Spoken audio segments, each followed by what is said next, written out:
मंगलाचरण।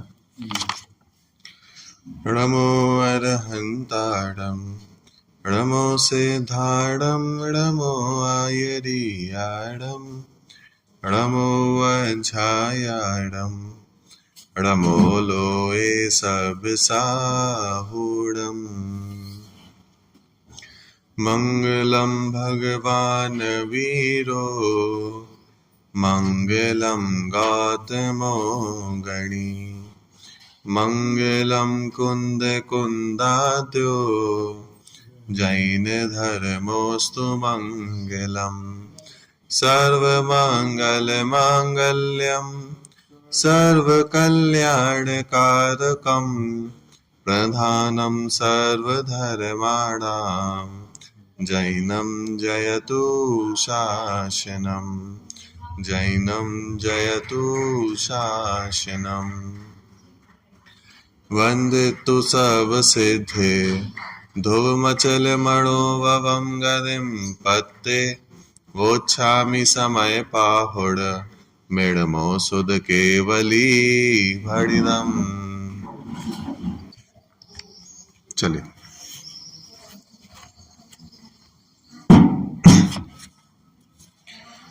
कुंद कुंदाचार्य द्वारा रचित समयसार नामक ग्रंथ पे अपनी चर्चा चल रही है और इसकी दूसरी गाथा पे अपन ने चर्चा करना प्रारंभ किया था, है ना।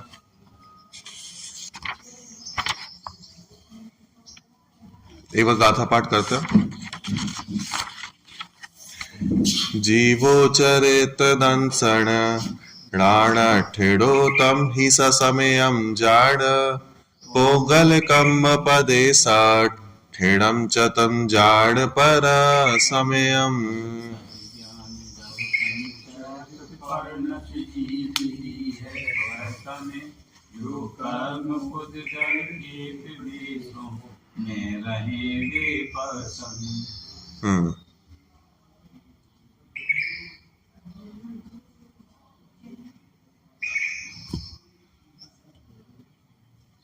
चलो, पृष्ठ क्रमांक 32 पे अपन आ गए थे और प्रश्न लास्ट में अपन ने किया था कि भाई साहब टीका में समय का इतना विस्तार किया तो कुंद कुंद आचार्य ने मूल गाथाओं में समय का विस्तार क्यों नहीं किया, ये प्रश्न अपन यहाँ पे देख रहे थे। तो इसके उत्तर स्वरूप अपन ने क्या देखा था कि भाई साहब कुंद कुंद आचार्य जो हैं वो पहले जो अन्य ग्रंथ उन्होंने लिखे हुए हैं, पंचास्तिकाय हो गया, नियम सार हो गया, प्रवचन सार हो गया, इसमें अच्छी तरीके से उन्होंने समय का पूर्ण रूप से विस्तार कर चुके हैं, करके आ चुके हैं, इसलिए उन्होंने यहाँ पे पुनः उसको रिपीट नहीं किया। लेकिन टीकाकार होते हैं और टीकाकारों का ये विशेष कर्तव्य होता है कि एक एक जो शब्द आया है उसको विस्तार पूर्वक उन्हें समझाना होता है। तो अगर समय शब्द समझाना है, स्व समय समझाना है, पर समय समझाना है, तो उन्होंने सबसे पहले समय शब्द को समझाया। इसलिए टीका में तो समय का बहुत विस्तार आया लेकिन गाथा में विस्तार नहीं आया। ठीक है, यहां तक की चर्चा कल अपनी हो गई थी। अब इसके आगे की चर्चा अपन देखते हैं। अब रही यह बात कि जब आचार्य कुंद कुंद ने समय का स्वरूप स्पष्ट नहीं किया तो उसी गाथा की टीका में आचार्य अमृत चंद्र समय के स्वरूप को इतने विस्तार से क्यों स्पष्ट कर रहे हैं, बराबर।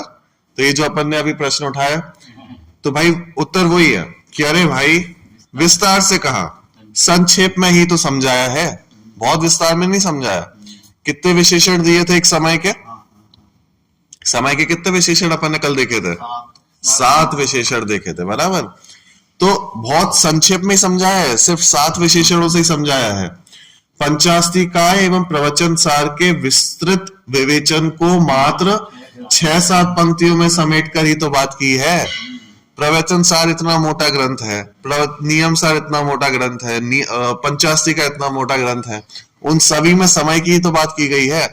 उतने मोटे, इतने सब कुछ विस्तृत विवेचन को उन्होंने सिर्फ 6-7 पंक्तियों में समझा दिया। तो विस्तार में नहीं, बहुत संक्षेप में ही समझाया है, बराबर। आचार्य अमृत चंद्र समय अर्थात आत्मा का स्वरूप स्पष्ट कर देना चाहते हैं, स्मरण करा देना चाहते हैं, जिससे पाठकों को समय के संदर्भ में समय सार समझाया जा सके। ठीक है, मतलब एक रिपीटेशन हो जाए। कोई पंचास्तिका प्रवचन सार पढ़ के आया हो फिर भी यहाँ पे एक बार रिवीजन कर लो, ठीक है, ताकि जो हम समय सार की बात करेंगे तो वहां पे पहुंचने में इजी होगा, बराबर। स्वसमय और पर समय ये दो भेद समय के हैं, समय सार के नहीं। बात समझना, समय के दो भेद हैं। समय माने जीव, तो जीव दो प्रकार का है, एक स्वसमय एक पर समय। अब ध्यान रखना, समय नामक जीव जब अपने शुद्ध स्वरूप को जानता है तो वो स्वसमय बन जाता है, और पर भावों में लगता है तो वो पर समय बन जाता है। बात समझ में आ रही? इसका मतलब समय सार दो प्रकार का नहीं होता, समय सार तो शुद्ध स्वरूप है। समय दो प्रकार का है, एक स्वसमय और एक पर समय, बराबर।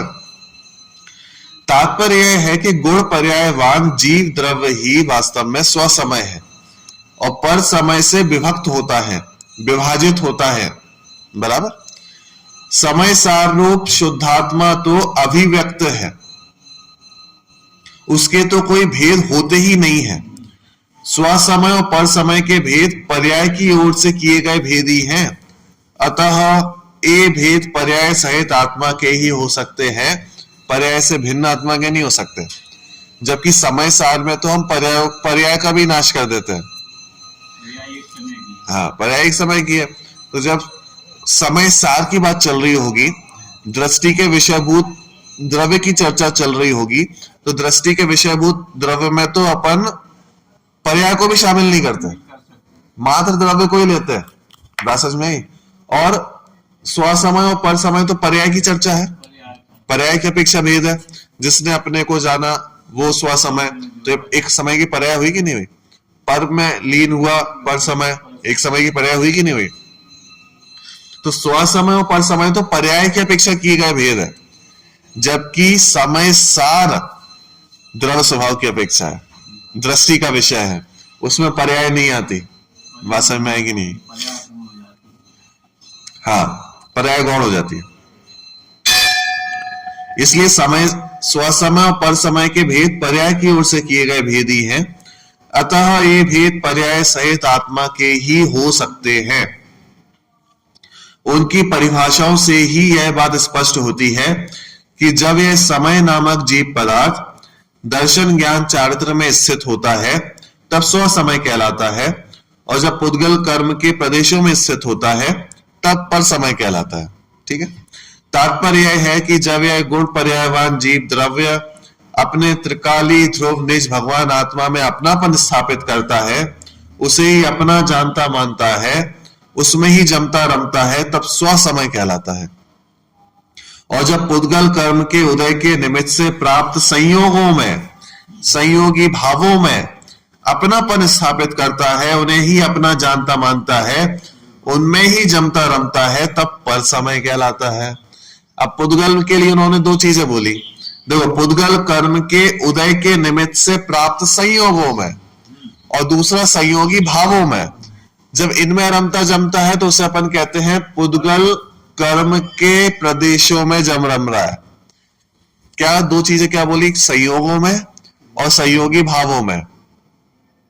तो पुद्गल कर्म के निमित्त से जो भी संयोग प्राप्त हुए हैं, शरीर प्राप्त हुआ है, घर प्राप्त हुआ है, परिवार प्राप्त हुआ है, मित्र प्राप्त हुआ है, सब क्या है? संयोग है। किसके निमित्त से प्राप्त हुए? पुद्गल कर्म के निमित्त से प्राप्त हुए। तो उनको भी नाम क्या दे देंगे अपन? पुद्गल नाम दे देंगे, है ना। और इसमें जो लीन होगा उसका वो क्या कहलाएगा? वो पर समय कहलाएगा। ठीक है। और संयोगी भाव मतलब क्या? मोह राग द्वेष, है ना। तो मोह राग द्वेष को अपना मानना, वो भी क्या कहलाएगा? हाँ, मतलब संयोगी भाव है, पुद्गल कहलाएगा, उसमें जो लीन होगा वो पर समय कहलाएगा, बराबर। अब देखो, प्रवचन सार में भी इसकी बात की गई है। प्रवचन सार में स्वसमय पर समय की परिभाषा इस प्रकार दी गई है। देखो, जो जीव पर्यायों में लीन है उन्हें पर समय कहा गया है, और जो जीव आत्म स्वभाव में स्थित है उन्हें स्वसमय कहा गया है। बात समझ में आई? मतलब प्रवचन सार की परिभाषा है, तो उसमें तो सीधा ही कह दिया, जो पर्यायों में लीन है वो पर समय, भाषा में जो पर्यायों में लीन है। अब पर्यायों में लीन का मतलब क्या? अब इसमें ये तो लिखा नहीं है कि पर पर्याय की लीन की अपनी पर्याय में लीन, कुछ नहीं लिखा, सिर्फ पर्यायों में लीन लिखा है।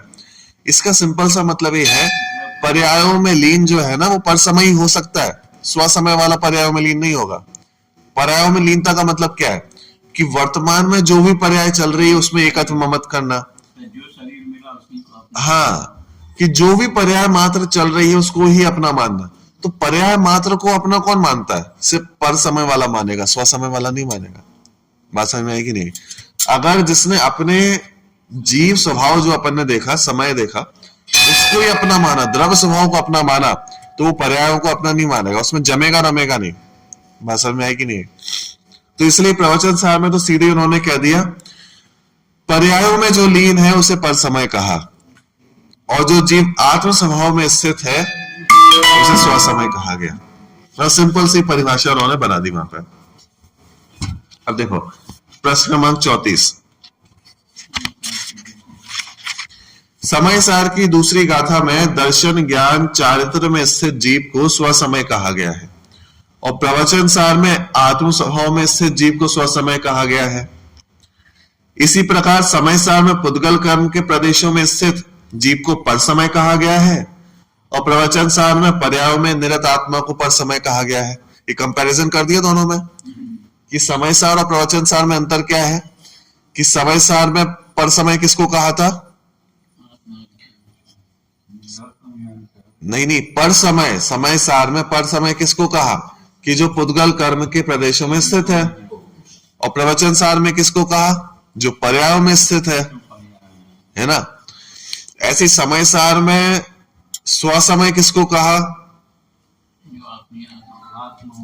जो दर्शन ज्ञान चारित्र में स्थित है उसे समय सार में स्वसमय कहा, और प्रवचन सार में स्वसमय किसको कहा? जो आत्म स्वभाव में स्थित है। बात समझ में आ गई? थोड़ा थोड़ा सा शब्दों में अंतर है सब में, है ना। तो प्रश्न हुआ कि भाई साहब ऐसा कैसे, ये अंतर कैसे आया? तो देखो, उक्त दोनों पदों में वास्तव में कोई अंतर नहीं है। शब्दों में तो अंतर है, लेकिन वास्तव में देखा जाए तो कोई अंतर नहीं है दोनों में। क्यों नहीं है? मात्र अपेक्षा भेद है, अपेक्षाओं का ही तो अंतर है। एक जगह लिखा पर्यायों में जो लीन है, एक जगह लिखा पुद्गल कर्म में जो लीन है। बात सेम ही है भाई, पुद्गल के निमित्त से जो पर्याय प्राप्त हुई है उन पर्यायों में जो लीन है वो पर समय कहलाएगा।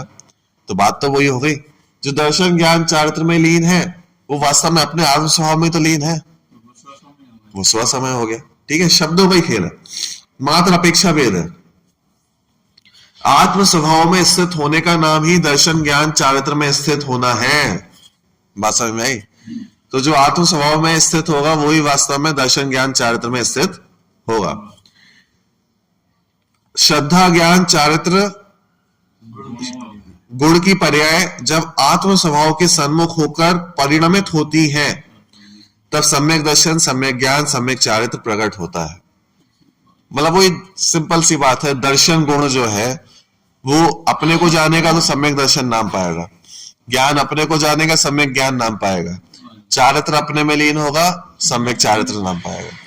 बराबर, उसी को आत्म स्वभाव में स्थित होना कहते हैं, और उसी को दर्शन ज्ञान चारित्र में स्थित होना कहते हैं। ठीक है, तो कुल मिला के समय सार और प्रवचन सार दोनों में जो बात की गई है वो एक ही है, मात्र शब्दों का अंतर है। समय सार में उन्होंने कहा जो दर्शन ज्ञान चारित्र में स्थित है वो स्वसमय, प्रवचन सार में कहा जो आत्म स्वभाव में स्थित है वो स्वसमय। अब दोनों में क्या अंतर है? कोई अंतर नहीं है, सिर्फ शब्दों का अंतर है। जो दर्शन ज्ञान चारित्र में स्थित होगा वो वास्तव में आत्म स्वभाव में ही तो स्थित हो रहा है। बात तो वही पड़ रही है। बात समझ में है कि नहीं? अब ऐसे ही पर समय में भी लो, तो पर समय में समय सार में क्या कहा? जो पुद्गल कर्म प्रदेशों में स्थित है वो पर समय, और प्रवचन सार में क्या कहा? जो पर्यायों में स्थित है वो पर समय। अब क्या अंतर हो गया दोनों में? बात एक ही है। अब देखो क्या लिखा है, समय सार की आत्मख्याति टीका में पुद्गल कर्म के प्रदेशों में स्थित होने का अर्थ मोह राग द्वेष आदि भावों में एकत्व स्थापित कर परिणमन करना किया गया है। ठीक है, ये अपन पढ़ के आए। और प्रवचन सार की जो तत्व प्रदीपिका टीका में पर्यायों में निरत का अर्थ करते हुए मनुष्यादि समान जाति द्रव्य पर्यायों में एकत्व रूप से परिणमन करने का विशेष बल दिया गया है। यानी कर्म के निमित्त से जो ये मनुष्य गति प्राप्त हुई है, शरीर संयोग प्राप्त हुए हैं, इनको लिया, और समय सार में मोह राग द्वेष आदि भावों को लिया। बात समझ में आ गई? तात्पर्य यह है कि पर समय की व्याख्या में आत्मख्याति में मोह राग द्वेष रूप आत्मा के विकारी परिणामों के साथ एकत बुद्धि पर बल दिया है, और तत्व प्रदीपी का टीका में मनुष्य आदि असमान जाति द्रव्य पर्यायों के साथ एकत बुद्धि पर बल दिया है। ये दोनों में थोड़ा सा अंतर है, ठीक है। तो आत्मख्याति में उपचरित सद्भूत व्यवहार नय के विषय को लिया है, और तत्व प्रदीपिका में अनुपचरित असद्भूत व्यवहार नय के विषय को लिया है। अनुपचरित मतलब वो जो बहुत दूर की पर्याय है, उपचरित मतलब जो पास की है, ठीक है। राग आदि के साथ एकता की बात उपचरित सद्भूत व्यवहार नय कहता है, और मनुष्य देहादि के साथ एकता की बात अनुपचरित असद्भूत व्यवहार नय कहता है, ठीक है। ये नयों की चर्चा है थोड़ी सी। निश्चय रत्नात्रय से रहित जीव तो मिथ्या दृष्टि ही होते हैं। भाई जिनके पास निश्चय रत्नात्रय नहीं है वो तो मिथ्या दृष्टि ही है, पर निश्चय रत्नात्रय से परिणत जीवों को तीन भागों में विभाजित किया जा सकता है, ठीक है। और वो तीनों भेद चारित्र की पूर्णता अपूर्णता के आधार पर घटित होते हैं, क्योंकि सम्यक दर्शन तो अपूर्ण होता ही नहीं है। सम्यक दर्शन ऐसा थोड़ी ना होता है कि थोड़ा सम्यक दर्शन तो है थोड़ा नहीं है। नहीं भाई 50% सम्यक दर्शन तो हो गया, 50% बचा हुआ है, ऐसा कभी भी नहीं होता। सम्यक दर्शन होगा जब भी होगा तो पूर्ण ही होता है, अपूर्ण नहीं होता। बात समझ में आई कि नहीं? क्या मैं थोड़ा थोड़ा सम्यक दर्शन हो गया थोड़ा थोड़ा बचा हुआ है, ऐसा कभी नहीं होता। सम्यक दर्शन जब भी होगा पूर्ण ही होगा, सम्यक दर्शन अपूर्ण नहीं होता। बात समझ में आई कि नहीं? देखो, क्योंकि सम्यक दर्शन तो अपूर्ण होता ही नहीं है। चौथे गुणस्थान में भी छायक सम्यक दर्शन हो जाता है। छायक सम्यक दर्शन मतलब जैसा सम्यक दर्शन अभी हमारे पास है वैसे ही सिद्धों के पास भी है, सेम। बात समझ में आएगी नहीं? छायक सम्यक ज्ञान भी सम्यक मिथ्या की अपेक्षा सम्यक ही होता है। आप देखना, मतलब सम्यक ज्ञान जो है या तो सम्यक होगा या मिथ्या होगा, दो भेद नहीं बनते उसमें। सम्यक होगा तो पूर्ण सम्यक होगा, मिथ्या होगा तो पूर्ण मिथ्या होगा। ऐसा नहीं होगा कि आधा ज्ञान तो सम्यक है आधा मिथ्या है, नहीं, पूर्ण सम्यक ज्ञान होता है, ठीक है। पूर्ण सम्यक ही होता है, भले केवल ज्ञान नहीं है पर सम्यक पने में कोई अंतर नहीं होता, क्योंकि अपूर्णता नहीं होती। यानी सम्यक दर्शन और सम्यक ज्ञान दोनों जब भी होंगे तो पूर्ण रूप से होंगे, या तो पूर्ण सम्यक होंगे या पूर्ण मिथ्या होंगे, बीच की दशा इसमें नहीं बनती। बात समझ में आ रही? हाँ, अनंतानुबंधी कषाय के अभाव में चारित्र का अंश चतुर्थ गुण स्थान में प्रकट हो जाता है, और पूर्णता वीतराग होने पर ही होती है, तथा सातवें गुण स्थान के योग्य शुद्धोपयोग की अपेक्षा सातवें गुण स्थान में निश्चय चारित्र होता है, ठीक है। तो मूल देखा जाए तो चारित्र छठवें सातवें गुण स्थान से अपन कह सकते हैं, पांचवें गुण स्थान में भी आंशिक चारित्र कह सकते हैं, और चारित्र का जो बहुत छोटा सा एक अंश है वो चौथे गुण स्थान में भी हमें प्रकट होता है, ठीक है। लेकिन जो मूल चारित्र या चर्चा जिसमें ग्रंथों में आती है वो छठवें सातवें गुण स्थान से आती है, और पांचवें गुण स्थान में भी आंशिक चारित्र कहा जाता है, क्योंकि वहां पे भी संयम असंयम है। लेकिन चौथे गुण स्थान में चारित्र नहीं कहा जा सकता, नहीं कहा जाता, लेकिन इसका मतलब ये नहीं कि बिल्कुल भी नहीं होता, ठीक है। हाँ, क्योंकि सम्यक्त्व है, तो सम्यक है तो वीतरागता प्रकट हुई, तो वीतरागता है तो चारित्र है, ठीक है। हाँ, मतलब हाँ, सम्यक दर्शन सम्यक ज्ञान सम्यक चारित्र एक साथ है। इसका मतलब कि चौथे गुण स्थान में भी चारित्र तो है, लेकिन इतना बड़ा नहीं है कि ग्रंथों में उसे पूर्ण चारित्र नाम दिया जाए। जनरली ग्रंथों में जब भी चारित्र की चर्चा आती है तो वो मूल छठवें सातवें गुण स्थान से आएगी। कदाचित पांचवें गुण स्थान को भी आंशिक चारित्र कह दिया जाता है, चौथे गुण स्थान की जनरली चर्चा नहीं आती, ठीक है। लेकिन वहां पे भी क्या समझना कि वीतरागता तो उत्पन्न हुई, तो वीतरागता के कारण वहां पे सम्यक्त्वा चरण चारित्र कहा जाता है। स्वरूपाचरण भी बोल सकते हो, सम्यक्त्वा चरण भी बोल सकते हो, इस रूप से उसको नाम दिया जाता है, बराबर। चलो, तो क्या होता है, अनंतानुबंधी जो कषाय है ना, उसका तो अभाव किया ना, तो जितनी कषाय का भाव किया उतनी तो वीतरागता उत्पन्न होगी ही होगी, तो कुछ चारित्र प्रकट होगा ही होगा। तो अनंतानुबंधी कषाय के अभाव में चारित्र का जो अंश चौथे गुणस्थान में प्रकट हो जाता है, और पूर्णता कहां पे जाके होगी, वो तो वीतराग होने पर होगी। हाँ, तो जब पूर्ण वीतरागी हो जाते हैं तब जाके होगी। और सातवें गुणस्थान के योग्य शुद्धोपयोग की अपेक्षा सातवें गुणस्थान में निश्चय चारित्र होता है, तो मूल जो छठवें सातवें गुणस्थान में होता है वो वहां पे जाके होगा। ठीक है, इस प्रकार निश्चय रत्नात्रय परिणत जीवों को निम्नांक के 3 भागों में रखा जा सकता है। तो कौन से 3 भाग हो गए, एक तो हो गया चौथे गुणस्थान वर्ती वाला, एक हो गया छठवें सातवें गुणस्थान वर्ती वाला, और एक हो गया पूर्ण जो वीतरागी मुनिराज हो चुके हैं उन वाला। ठीक है, तो ऐसे निश्चय रत्नात्रय परिणत जीव 3 प्रकार के हो सकते हैं। देखो, सबसे पहला, निश्चय सम्यक दर्शन ज्ञान चारित्र प्रकट हो जाने से चतुर्थ गुणस्थान वाले जीव निश्चय रत्नात्रय से परिणत हैं। ठीक है, तो चौथे गुणस्थान वर्ती वाले भी वास्तव में निश्चय रत्नात्रय से परिणत है, क्योंकि वास्तविक सम्यक दर्शन तो उन्हें भी प्रकट हुआ है ना, चारित्र तो उन्हें भी प्रकट हुआ है, वीतरागता तो है, तो वीतरागता है तो चारित्र है, राग देश का अभाव होने से ही चारित्र प्रकट होता है, वीतरागता प्रकट होती है। ठीक है, इस अपेक्षा तो चतुर्थ गुणस्थान से लेकर सिद्धों तक सभी जीव स्वसमय ही कहलाएंगे।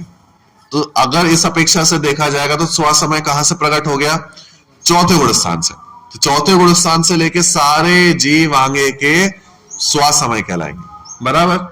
अब दूसरा अपेक्षा देखो, आत्म ध्यान में स्थित जीवों को ही निश्चय रत्नात्रय परिणत कहें तो सातवें गुणस्थान से ऊपर वाले जीव ही स्वसमय कहलाएंगे। अब ये दूसरी अपेक्षा, जो जो जीव अपने स्वभाव में लीन है सदा काल, वो ही स्वसमय।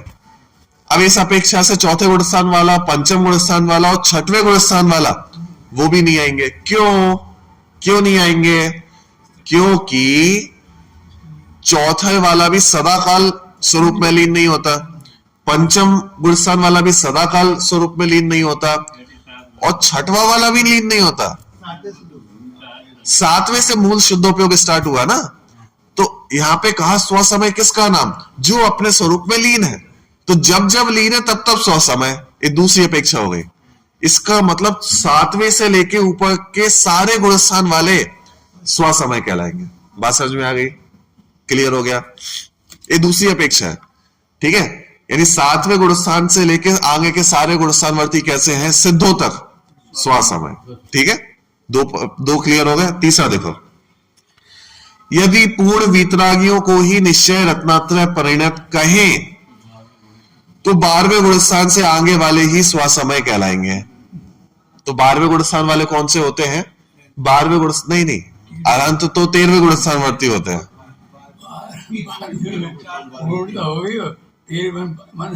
हाँ, सूक्ष्म है। 12वें गुणस्थान में क्या होता है, श्रेणी चढ़ते हैं ना, श्रेणी मुनिराज श्रेणी चढ़ते हैं, तो 8वां 9वां 10वां 11वां 12वां ये 5 गुणस्थान श्रेणियों के गुणस्थान कहलाते हैं। तो 8वें 9वें 10वें में क्रमशः कषायों का क्रमशः अभाव करते करते करते करते गुणस्थान में क्रोध मान माया हाँ, तीन चली जाती है, और लास्ट में 10वें गुणस्थान में लोभ कषाय का भी अंत हो जाता है। तो 12वें गुणस्थान के पहले समय से ही पूर्ण वीतरागी मुनिराज हो जाते हैं। अभी अनंत नहीं बने, लेकिन कषायों का पूर्णतः नाश, कुछ भी कषाय नहीं, और जहां कषाय नहीं बची वहां पूर्ण आनंद प्रकट हो गया। तो 12वें गुणस्थान में ही पूर्ण आनंद की प्राप्ति हो जाती है, 12वें गुणस्थान में पूर्ण वीतरागता की प्राप्ति हो जाती है। तो अगर निश्चय रत्नात्रय का अर्थ पूर्ण वीतरागी किया जाए तो स्वसमय कहां से प्रकट होगा, 12वें गुणस्थान से। तो 12वां 13वां 14वां और सिद्ध परमेष्ठी ये कहलाएंगे अपने स्वसमय। बोलो, 3 अपेक्षाएं क्लियर हुई कि नहीं हुई, समझ में आ गई। पहली अपेक्षा क्या थी, जल्दी 3 अपेक्षा ली ना अपन ने, तो पहली अपेक्षा कहां से अपन ने ली, चौथे गुणस्थान से लेके सिद्धों तक। क्या अपेक्षा थी वो, कि सिंपल, कि जो निश्चय रत्नात्रय में परिणत है, तो जिसने एक बार भी अगर निश्चय रत्नात्रय में परिणति प्राप्त कर ली एक 4 कषायों का भी अभाव कर दिया, अलंतानुबंधी आदि कषाय का भी अभाव कर दिया, थोड़ा भी जिसको चारित्र प्रकट है उसको अपन ने कह दिया स्वसमय, तो चौथे गुण स्थान में भी चारित्र प्रकट हो जाता है। क्यों? क्योंकि वहां पे भी वीतरागता है। अगर थोड़ी भी कषाय का भाव हुआ तो जितनी कषाय का भाव उतनी वीतरागता, तो थोड़ी कषाय का भाव थोड़ी वीतरागता, और जितनी वीतरागता उतना चारित्र। तो भले ही थोड़ी सी वीतरागता है लेकिन है तो चारित्र ना। बात समझ में आ गई? इसलिए चौथे गुण स्थान से लेके आगे तक सारे सिद्धों को अपन ने क्या कहा? स्वसमय। ठीक है, एक हो गई पहली परिभाषा। दूसरी अपेक्षा क्या है? सातवें गुण स्थान से लेके सिद्धों तक एक क्या अपेक्षा है? जो जो जीव अपने स्वरूप में लीन है। तो गाथा में क्या आया था? जो दर्शन ज्ञान चारित्र में परिणत है। तो परिणत का अर्थ एक लगाए कि अपन जो जो लीन है, सदा लीन है। तो कौन लीन हो सकता है? क्या अपन लीन हो सकते हैं? सदा काल तो नहीं हो सकते। पंचम गुण स्थान वाला हो सकता है? नहीं हो सकता। छठवें वाला तो होता ही नहीं है। तो कहां से स्टार्ट होगा? सातवें गुण स्थान से। सातवें गुण स्थान से लेकर सिद्धों तक सारे जीव क्या हो जाएंगे? स्वसमय। और तीसरी परिभाषा क्या है? 12वें गुण स्थान वर्ती जीवों से लेकर सारे सिद्धों तक एक क्या अपेक्षा है? कि जो अपने में लीन हो गया। तो लीन होने का अर्थ मतलब जिसने अपना शुद्ध स्वरूप प्रकट कर दिया, पूर्ण वीतरागी हो गया। तो पूर्णता की अपेक्षा देखा जाएगा तो 12वें गुण स्थान से लेके सिद्धों तक सारे जीव कैसे हैं? वीतरागी हैं, स्वसमय। 3 अपेक्षा क्लियर हो गई। चौथे से सिद्धों तक, 7वें से सिद्धों तक और 12वें से सिद्धों तक। बराबर समझ में आ गया? चलो, होगा तो 13वां होगा। हाँ, ये तो नियम है। जिसको 12वां हो गया उसे नियम से 13वां गुण स्थान प्रकट होगा। हाँ, मतलब ये समझो 8वें गुण स्थान से आगे के सारे गुण स्थानों का जो काल है ना, वो घटता हुआ अंतर्मुहूर्त ही है। अंतर्मुहूर्त होता है, बहुत छोटा, मतलब विद इन सेकेंड्स काम होता है वहां पे। 12वें तक, 13वां का नहीं बोल रहे, 12वें तक ऐसा होता है। 8वां 9वां 10वां 11वां 12वां सबका काल अंतर्मुहूर्त ही है। ठीक है, तो 12वां जिसने प्रकट कर लिया नियम से वो 13वां को गुण स्थान प्राप्त करेगा ही करेगा। चलो प्रश्न है मेरा एक, जिसने 11वां गुण स्थान प्राप्त कर लिया, क्या नियम है उसका? कि वो गिरेगा ही गिरेगा। कि भाई साहब 11वें गुण स्थान तक पहुंचा दिया आपने, अब 12वां तो प्राप्त करा दो। कि नहीं, 11वें गुण स्थान वाले का नियम है, तीनों कालों का नियम है कि 11वां जिसने प्रकट किया है वो नियम से गिरेगा ही गिरेगा। वो 12वें में जा ही नहीं सकता है, क्रम से गिरेगा।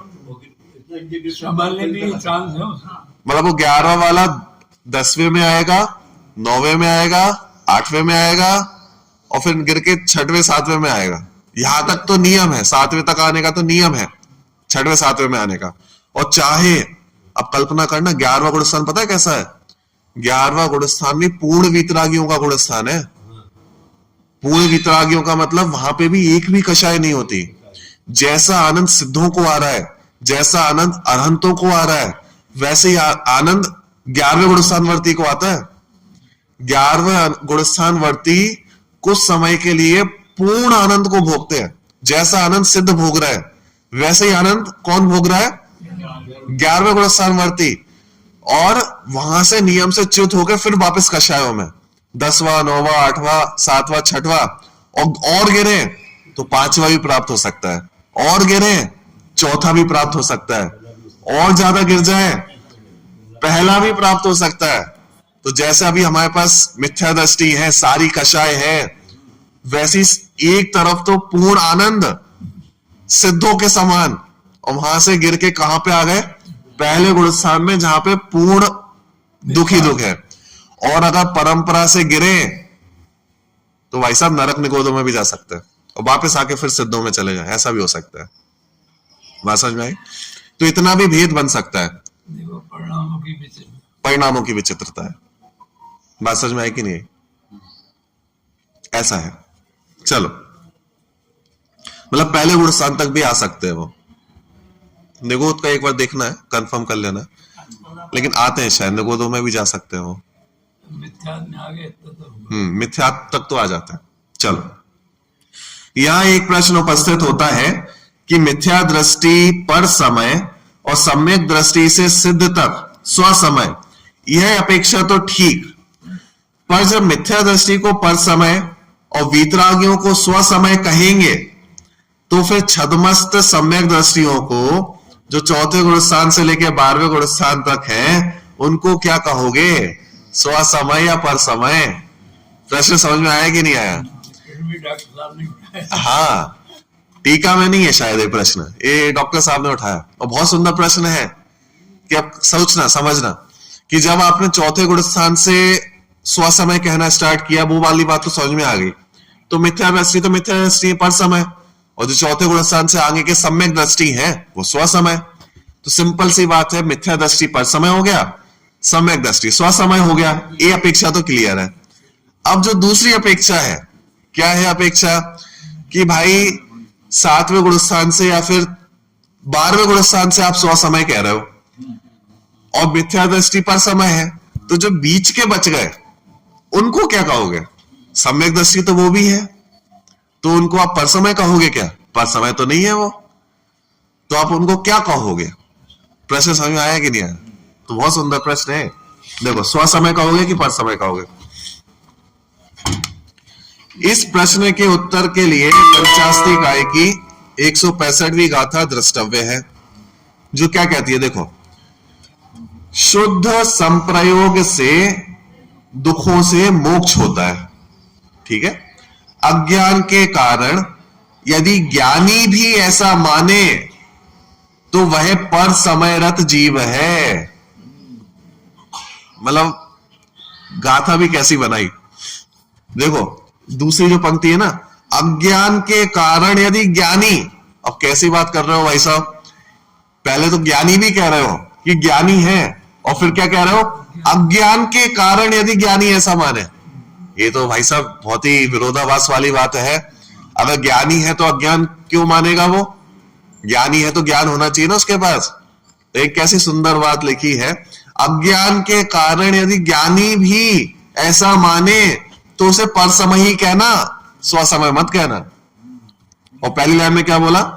शुद्ध संप्रयोगों से दुखों से मोक्ष होता है। एक बात उन्होंने बात कही, ठीक है? अब देखो इसका अर्थ लिखेंगे नीचे। इसी गाथा की टीका लिखते हुए आचार्य अमृतचंद्र लिखते हैं कि यह सूक्ष्म पर समय के स्वरूप का कथन है। एक इन्होंने बहुत सुंदर शब्द डाला, सूक्ष्म पर समय। एक तो है पर समय, एक है स्व समय, और बीच में उन्होंने एक खड़ा करा सूक्ष्म पर समय। बात समझ आएगी नहीं? पर समय नहीं कह रहा, मतलब उन्हें कैसा लग रहा होगा अंदर से कि भाई इन बीच वालों को क्या कहा जाए, इन्हें पर समय भी नहीं कह सकते और स्व समय भी नहीं कह सकते, कहीं क्या है इन्हें? तो उन्होंने शब्दों का क्या प्रयोग किया? सूक्ष्म पर समय। देखो, यह सूक्ष्म पर समय के स्वरूप का कथन है। वे आगे लिखते हैं कि यहां सिद्धि के साधन भूत अरहंत आदि भगवानों के प्रति भक्ति भाव से अनुरंजित चित्त वृत्ति ही शुद्ध संप्रयोग है। मतलब उनकी शुद्धता क्या है? कि उन्हें जो अरहंत के प्रति शुद्ध एकदम श्रद्धान यथार्थ है। सम्यक तो है, तो सम्यक के कारण अरहंत आदि के प्रति शुद्ध भावना है, उनका श्रद्धान एकदम सम्यक है। जैसी जय नामना होना चाहिए वैसा उनका यथार्थ श्रद्धान है, भक्ति है, सब कुछ है। तो उन सम्यक दृष्टियों के लिए उन्होंने शब्दों का प्रयोग किया शुद्ध संप्रयोग, ठीक है?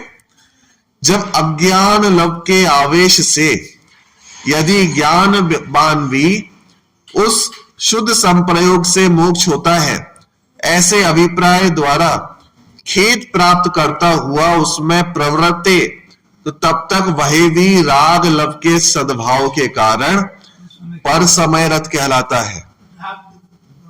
हाँ, तो फिर निरंकुश राग रूप क्लेश से कलंकित अंतरंग वृत्ति वाले इतर जन पर समयरत क्यों नहीं कहलाएंगे? मतलब ये पंचास्ती काय का रेफरेंस दिया उन्होंने, तो उसमें कहा कि जो सम्यक दृष्टि है, ज्ञानी है, जब जब वो जीव शुभ भावों में लीन हो रहा है, शुभ भावों में, तो तब तब उसको भी पर समय कहा। लेकिन कैसा? सूक्ष्म पर समय, क्योंकि वो अपने स्वरूप में तो लीन नहीं हुआ ना उतनी देर के लिए। तो यहां पे उन्होंने प्रश्न किया, जब ऐसे जीवों को भी हम सूक्ष्म पर समय कह रहे हैं, तो जब उन कल्पना करो ऐसे जीव जो निरंकुश सदाकाल पर भावों में ही लीन है तो उन्हें तो क्या कहा जाएगा? तो उसे तो सीधा पर समय ही कहा जाएगा। बात समझ में आएगी नहीं है? तो इसलिए जो बीच के जो जीव बच गए ना, उनके लिए उन्होंने सूक्ष्म पर समय शब्द का प्रयोग किया। मतलब बहुत सुंदर शैली में उन्होंने इस बात को पंचास्तिकाय के रेफरेंस से उन्होंने समझाया। ठीक है, तो अगर सम्यक चौथे गुण स्थान से ले रहे हैं तो सीधे स्वसमय की बात हो गई, सम्यक दृष्टि ही स्वसमय है। लेकिन अगर 7वें गुण स्थान से या 12वें गुण स्थान से अगर हम स्वसमय ले रहे हैं तो ये जो बीच के गुण स्थान बच गए, कौन से गुण स्थान बच गए? मिथ्या दृष्टि के गुण स्थान कौन से हैं? पहला ही है, और बस दूसरा और तीसरे को भी जनरली वहां पे आप कंसीडर कर सकते हो, क्योंकि वहां पे भी सम्यक गुण स्थान नहीं होता। ठीक है, तो पहले से तीसरा आप कह सकते हो सम्यक के गुण स्थान नहीं है, चौथे से प्रारंभ हो जाते हैं। तो चौथा, पांचवा और छठवा जो बीच के 3 गुण स्थान बच गए, इनको नाम दे दिया अपन ने सूक्ष्म पर समय। ठीक है, क्लियर हो गया? देखो,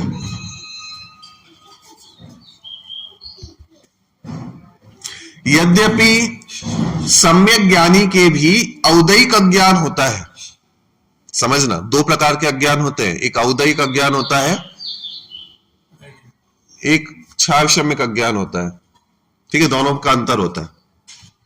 यद्यपि सम्यक ज्ञानी के भी औदैहिक अज्ञान होता है, अल्प ज्ञान रूप अज्ञान होता है, तथापि इस अज्ञान के कारण पर समय पना संभव नहीं होता। बस सॉरी, उक्त गाथा और उसकी टीका दोनों ही गंभीर मंथन की अपेक्षा रखती है। सबसे मुख्य बात तो यह है कि ज्ञानी भी अज्ञान से, ये जो शब्द है ना, यह गाथा का वाक्य एवं अज्ञान लव के आवेश से यदि ज्ञान भान्वी यह टीका का वाक्य, ये दोनों ही वाक्य विरोधाभास स लिए हुए हैं। जब कोई व्यक्ति ज्ञानी है तो उसके अज्ञान कैसे हो सकता है? तो ये जो टीका में और गाथा में दोनों शब्द आए, ये कितने सोचने संबंधी वाक्य हैं। उन्होंने लिखा ज्ञानी भी अज्ञान से, तो ये कैसे हो सकता है? जो ज्ञानी है उसके पास अज्ञान कहां से आएगा? जो ज्ञानी है वो अज्ञान से कैसे परिणत हो जाएगा? तो सोचने संबंधी विचार है। तो यहां पे फिर उन्होंने नीचे इसका विवेचन किया कि अज्ञान जो होता है ना, वो कई प्रकार का होता है। एक अज्ञान वो होता है जो मिथ्यात्व के कारण उत्पन्न हुआ हो, मिथ्या दृष्टि के जो ज्ञान अज्ञान होता है वो भी अज्ञान कहलाता है। ठीक है, जिसमें हम विरोधी चीजों को जानते हैं, अपना मानते हैं, शरीर को अपना मानते हैं, राग द्वेष को अपना मानते हैं, मोह को अपना मानते हैं, संयोगी वस्तुओं को अपना मानते हैं। वो एक अलग प्रकार का ज्ञान है। और एक दूसरा ज्ञान है जो सम्यक दृष्टियों को भी होता है, हम सभी को भी है। क्या ज्ञान है वो? कि ज्ञान की कमी होना भी तो अज्ञान है। एक केवल ज्ञानियों को ज्ञान है, एक हम सभी सामान्य ज्ञान है। तो कम ज्ञान है ना हमारे पास, पूर्ण ज्ञान तो नहीं है। बात समझ में आई कि नहीं? पूर्ण ज्ञान तो नहीं है, उसको भी तो अज्ञान कहा जाएगा। एक वो अज्ञान भी है। अब देखो इसमें कौन सा अज्ञान बता रहे हैं। यद्यपि सम्यक ज्ञानी के भी औदैहिक अज्ञान होता है, सम्यक ज्ञानी है ना, उनके पास भी औदैहिक अज्ञान है। अल्प ज्ञान रूप अज्ञान होता है, अल्प ज्ञान को भी तो अज्ञान कहा। तथापि इस अज्ञान के कारण पर समय पना संभव नहीं होता।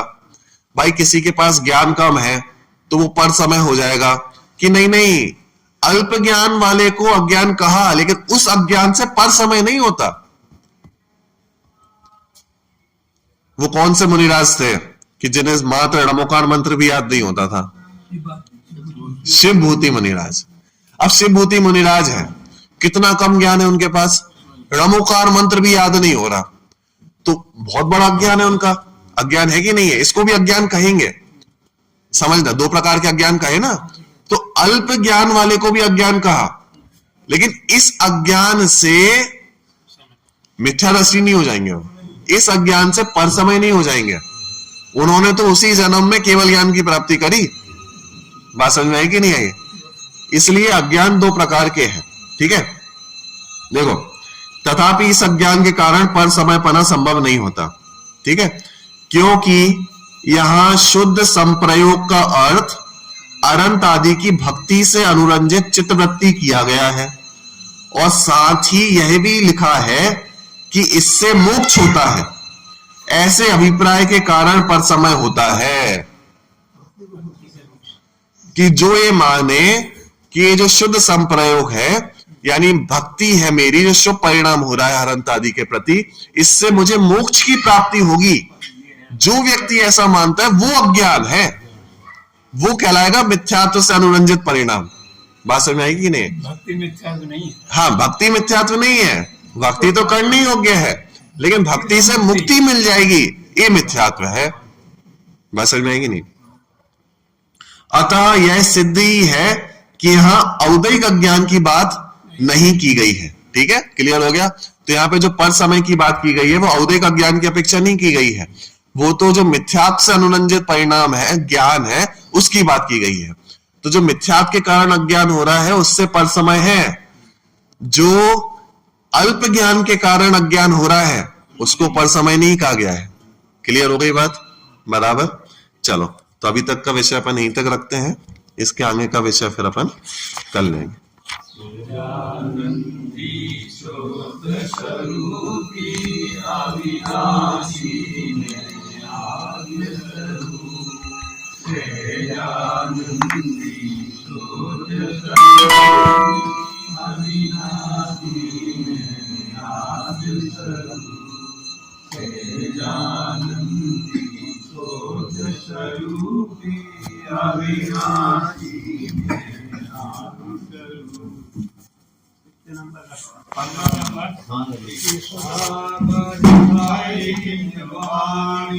वस्तु स्वरूप बताए जिन वाणी,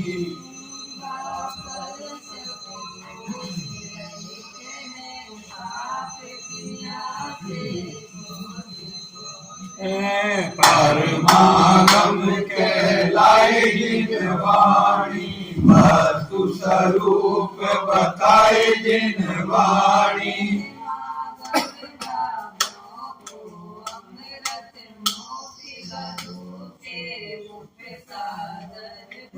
भव सागर से तारे जिन वाणी, वस्तु स्वरूप बताए जिन वाणी।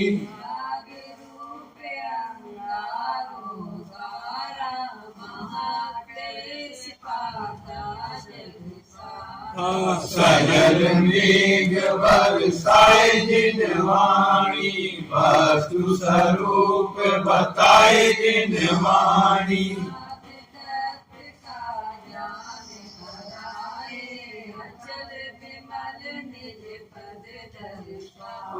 सुख सागर लहराए जिन वाणी, वस्तु स्वरूप बताए जिन वाणी। वाणी के ज्ञान